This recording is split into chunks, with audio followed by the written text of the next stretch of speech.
Hello दोस्तों, welcome to my channels. Radhe Gupta आप लोगों का स्वागत है मेरे चैनल्स में। और आज 10वां लेक्चर लेकर आपको मैं आया हूँ। तो दोस्तों, आपको इससे पहले वाले वीडियो सारे देख चुके होंगे, जहाँ पर मैंने कॉन्टैक्ट ऐप के 3 यूनिट कंप्लीट करा चुका हूँ। अगर आप नहीं देख रखे होगे तो वहाँ पर जाके आप सारे वीडियो देख सकते हैं। मैं प्ले लिस्ट में सारे एक उसमें प्ले लिस्ट बना के मैं वीडियो सारे उसमें ही डाल रहा हूँ। जो कंटेंट खत्म होने के बाद में सेल ऑफ गुड्स एक्ट आएगा, उसके भी अलग प्ले लिस्ट में बनाकर डालूंगा और वहाँ पर जितने भी लेक्चर होगा वहाँ पर मैं आपको सारे प्रोवाइड करा दूंगा। तो अगर अगर कोई मेरे वीडियो से कुछ इश्यू आ रहा है तो आप कमेंट कर सकते हैं, और आ रहा है तो मैं 2-3 दिन में मैं सुधार कर दूंगा। काफ़ी इंस्ट्रूमेंट मेरे पास नहीं है, तो आपको मैं जैसे हो सके वैसे ही आपको एक्सपीरियंस दिखा रहा हूँ। इसलिए आप लोग ये मत समझिए कि मतलब थोड़ा दिक्कत हो रहा है कहीं, बस आपको समझना मेन इम्पोर्टेंट बात ये है। तो इसलिए आपको ज़्यादा दिक्कत हो रहा था आज, इसलिए वीडियो नहीं आया कि मैं कुछ इंस्ट्रूमेंट के जुगाड़ में था, बट हो नहीं पाया। अभी फ़िलहाल लॉकडाउन भी चल रहा है तो बहुत सारे मार्केट अभी बंद है, इसलिए मैं वो नहीं ले पाया। देखता हूँ 2-3 दिन में मैं हो सकता है तो वो लेकर आऊँगा, और फिर आपको सही सही आपको दिखने को मिलेगा। तो आप ऐसा ही मतलब आपको वीडियो लास्ट तक ये मत सोचिएगा कि ये वीडियो जो कंटेंट पर आ रहा है सारे वीडियो ऐसा ही मिलेगा, बट आपको मैं समझा रहा हूँ बहुत अच्छी तरीक़ा से। ये थोड़ा वीडियो पे हल्का चलो बीच बीच में साउंड के भी आपको प्रॉब्लम आता होगा, वो भी मैं आप को जो माइक आता है माइक के द्वारा मैं आपको वीडियो बनाऊंगा, वहाँ पर आपको कुछ भी इफेक्ट नहीं आएगा साउंड में। तो यही आपको मैं बताना चाहता था, इसलिए मैं फिर आपको वीडियो के साथ में आया हूँ। और काफ़ी भी मेरे पास फ़ोन आए थे कि वीडियो के थोड़ा फर्स्ट में थोड़ा अपने कुछ इंट्रोडक्शन करके भी आप पढ़ाओगे तो थोड़ा आपको जो पढ़ने वाले फ्रेंड्स दोस्त को उसको भी मन लगा। तो इसलिए मैं आपको स्क्रीन पर मैं पहले ही लेक्चर शुरू करने से पहले मैं थोड़ा कुछ इसके बारे में बता दें, क्या क्या पढ़ा और क्या क्या बाकी है सारे, इसलिए मैं आपको बता रहा हूँ। तो चलिए फिर मैं आपको 3 यूनिट ख़त्म कर दिया हूँ। ये है आपको चौथा यूनिट, और इसके बाद बचेगा 2 यूनिट। ये चौथा यूनिट भी काफ़ी लंबे चलेगा, इसमें 3 लेक्चर 4 लेक्चर बन सकता है, क्योंकि ये इसके बाद में 2-2 लेक्चर में भी कंप्लीट हो जाएगा। तो आप लोग जो मैं पहले वीडियो बना रखे, तो आप अगर कोई नहीं समझा हो ऐसा डाउट हो तो आप कमेंट जरूर करें। और ये मत सोचना कि यहाँ कोई कोई थोड़ा थोड़ा मिस्टेक हर से होता है, तो आप कमेंट कर सकते हैं। या वहाँ पर मैं इंस्टाग्राम को आपको लिंक भी डाल रखा हूँ, और फेसबुक के भी आईडी नीचे आपको डिस्क्रिप्शन मिलेगा, तो वहाँ पर आप जाके किसी द्वारा प्राइवेट मैसेज कर सकते हैं। और मेरा प्रोफाइल खोलने के बाद में फेसबुक प्रोफाइल खोलने के बाद में सारे आपको वहाँ पर डिटेल मिल जाएगा, व्हाट्सएप नंबर जितने भी सारे, उसके बाद में इंस्टा में भी है, सारे प्रोवाइड में करा रखा हूँ। तो चलिए मैं दोस्तों यही सब सारे बात करके मैं आपको ले चलता हूँ सीधे वीडियो पर। वहाँ पर आपको देखने को मिलेगा यूनिट 4 में है परफॉर्मेंस ऑफ कॉन्ट्रैक्ट, और आप थंबल से ही आप समझ रहे हो कि ये कौन सा चैप्टर है। तो आपको ये चैप्टर जो है बहुत अच्छी तरीक़ा से भी समझाऊंगा आपको, और समझना भी ज़रूरी है। वहाँ से कम से कम आपको 10 मार्क नहीं, सॉरी, एक तो क्वेश्चन जरूर बनता है केस स्टडी में। तो ध्यान से आप समझे और सुने, और कोई दिक्कत हो तो आप बताएं। बट वॉइस वाले आपको दिक्कत है तो आपको मैं फिर से उसको मैं केयर करूँगा वॉइस वाले। बाकी सब आपको जो ख़राब लगे तो आप बता सकते हैं। चलिए मैं वीडियो शुरू करता हूँ और लेक्चर वहाँ से आपको स्टार्ट करूँगा। लास्ट तक आप जरूर वीडियो देखें। अगर कोई नए चैनल में मेरे दोस्त जुड़ा है तो चैनल कृपया सब्सक्राइब शेयर लाइक ज़रूर करें, और कमेंट भी ज़रूर करें। और जो आपको आस पड़ोस में उस पड़ोस में सबको ये वीडियो शेयर करें ताकि वो भी देख पाए, और जितने फ्रेंड है। तो चलिए वीडियो शुरू करते हैं। Lecture performance of contract unit 4। दोस्तों आपको डायरेक्ट मैं आ चुका हूँ परफॉर्मेंस ऑफ कॉन्ट्रैक्ट अपने यूनिट नंबर 4 पर, business law CA foundations Indian contract 72 के यूनिट नंबर 4। और आपको देखने के लिए मिलेगा इसमें बहुत सारे सेक्शन, और काफ़ी सेक्शंस जो का आपको याद करना इम्पोर्टेंट है, क्योंकि काफ़ी बार वो जब अगर क्वेश्चन पूछ रहे हैं तो आपको सेक्शन भी याद हो तो और बेहतर रहेगा। तो पहले बात आप इसमें चार्ट देखना पड़ेगा।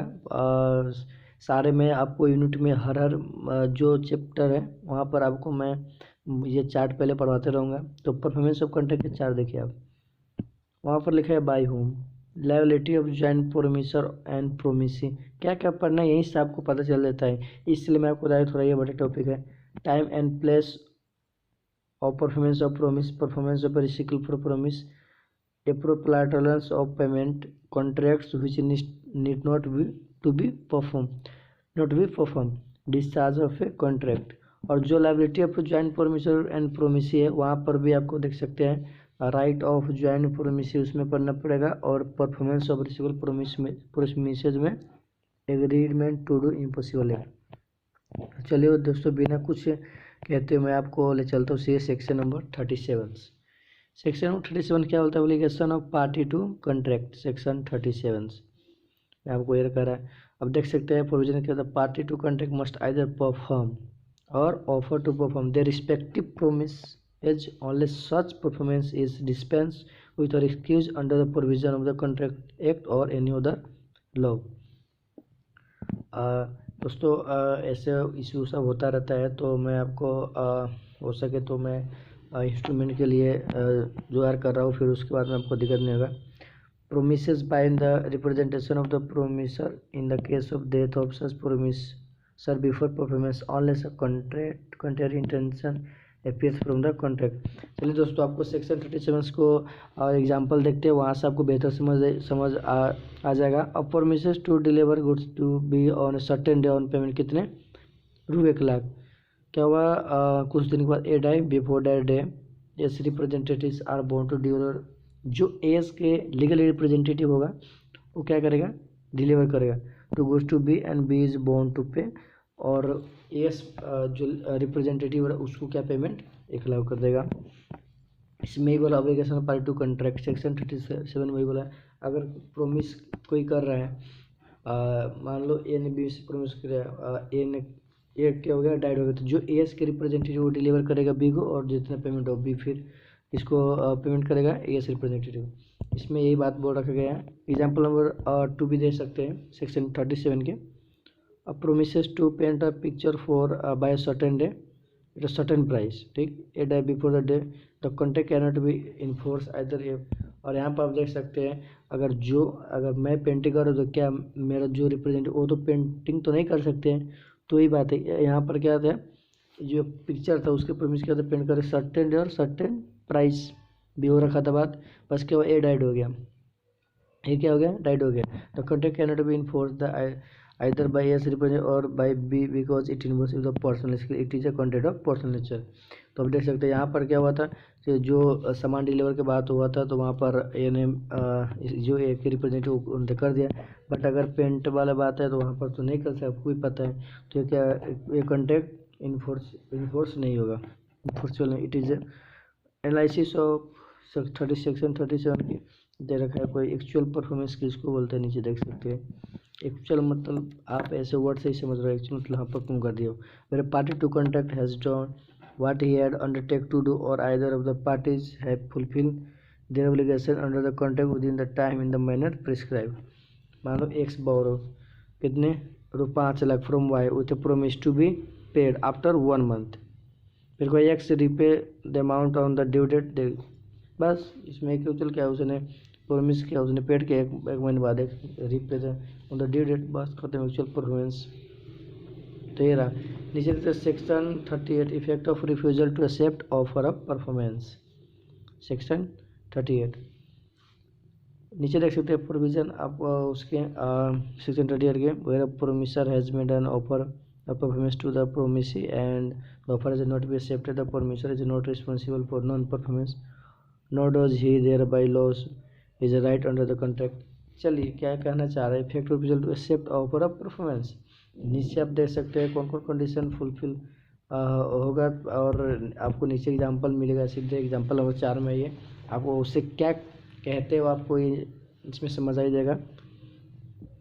P promises to deliver certain goods to R, बिल्कुल ये पॉइंट आपको समझ आ रहा होगा। P takes the good appointed place during business hour, but R क्या कर दिया, refuse to take deliver the good, R ने डिलीवर करने से रिफ्यूज कर दिया। This is an attempt performance as P the permission has done what he was required to under the contract. इसमें ये हो रहा था effect of refusal to accept offer, effect of refusal to accept offer performance, इसमें वो रखा था 39 में ही। आप effect of refusal of party to perform wholly, perform promise, आपको नीचे सेक्शन 39 क्या बोलते हैं। When the party to connect refuse to perform or disable himself for performing his promises in its entirety, the promisee may put it into the contract unless he had signified by words or conduct his acquiescence in its continuance। ठीक, X क्या है, singer intend to contact with Y, the manager of theatre to sing at theatre 2 nights in every, ये आपको example मैं पहले ही बताया होगा। मान लो इसी एग्जांपल में एक्स क्या था, सिंगर का कॉन्ट्रैक्ट किससे किया, मैनेजर था थिएटर को, उससे किया गाने गाने के लिए 2 नाइट्स इन एवरी वीक। हाँ, एक हफ्ते मतलब हर हफ्ते में 2 दिन मतलब सिंगिंग करने के लिए कॉन्ट्रैक्ट किया। नेक्स्ट 2 मंथ बाद क्या हुआ, एजेंट टू पे 10,000 फॉर ईच नाइट परफॉर्मेंस। बिल्कुल on the 6th night x absent herself from theatre by liability to put an into the contract। बिल्कुल मैनेजर वहाँ पर ख़त्म कर सकते हैं अगर अगले मतलब आप वीक से नहीं आ रहे या अगले नाइट से नहीं आ रहे, तो वहाँ पर उसके पास ऑब्लिगेशन वो कर सकता है, लाइबिलिटी है उसके पास, सॉरी लाइबिलिटी, उसके पास लाइबिलिटी है, तो कॉन्ट्रैक्ट क्या कर सकता है, ख़त्म कर सकता है। ये आपको दिखाया सेक्शन 40, 40 एंड 42, बहुत आप ध्यान से देखें। बाय हुम अ कॉन्ट्रैक्ट में भी परफॉर्म में पहला आता है person by who promises is to be perform. Section आपको 40 हुआ, एग्जाम्पल नंबर 6 पढ़िए आप। Promises to pay B sum of money, may perform this promises either by personally paying the money to be or by causing it to be paid by another, and if or die before the time appointed for payment, his representative must perform the promises or employ some proper person to do so। बात आप समझ ही रहा होगा, person में promise to, बस ने promise किया भी पे करने के लिए कुछ मनी, पे में परफॉर्म, ठीक, इधर by personally paying the money to pay और कॉजिंग टू पेड बाई होता है। बिल्कुल ये राइट हो गया, तो उसके क्या रिप्रेजेंटेटिव उसको करेंगे, बस यही हुआ। अब जो 40 के सीखने के लाइसेंस का रखा है, कोई दिक्कत नहीं है, आ सकते आप सीधा।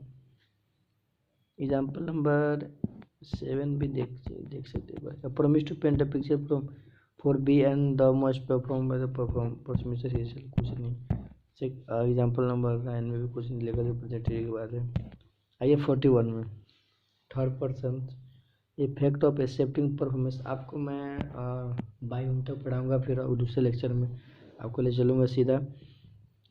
तो परमिशन ऐसे performance third person can operate enforcing against permission, जो थर्ड पर्सन है तो उसको क्या मानते हैं, stranger. Except by permission discharging the permission of letter as an other authorised or notified the third party. Example से बेहतर आपको कुछ नहीं समझ पाओगे। The receive certain word from B promise to कितना 1 lakh, letter on a express his inability to make payment, C which you know A पे था कितने पे गया 4.5 बी आपको A, however A was not worth the payment, now B is intended to sue A the amount to 1 lakh, therefore in the present instance B can sue only the balance। कितना कर सकता है बस, क्योंकि 7,000 पहले उसके व्यापक कर दिया था, बट उसने बोला कि नहीं मैं इतना लूँगा, बट वो उतना देने के लायबल नहीं, वो कितने सीव कर सकता है बस, ओनली 40,000। और आप आइए मैं 42 पढ़ाऊँगा, 43 और नहीं तो आपको वहीं तक छोड़ते, 42 से आपको नए लेक्चर में आपको सही से वहाँ पर आपको मैं बताने वाला हूँ। इसलिए मैं आपको आज यहीं तक रखते हैं, फिर अगले वीडियो में आपको मिलते हैं। जब तक के लिए आपको टाटा बाय बाय।